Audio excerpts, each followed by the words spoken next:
One of the coolest additions to the Mars Perseverance Rover mission is Mars' first aircraft. It was put together by the folks at NASA's Jet Propulsion Laboratory. It's a small helicopter drone-like device meant to just test that it's truly possible to fly an aircraft in Mars' limited atmosphere.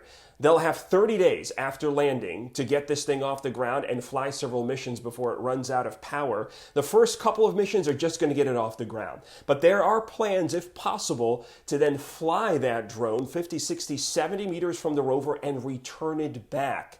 It will send mostly data back about the limits of flight on Mars, but also some cool pictures and viewpoints we've never seen of the red planet. If this is successful, this could open up the door to aircraft all over the red planet.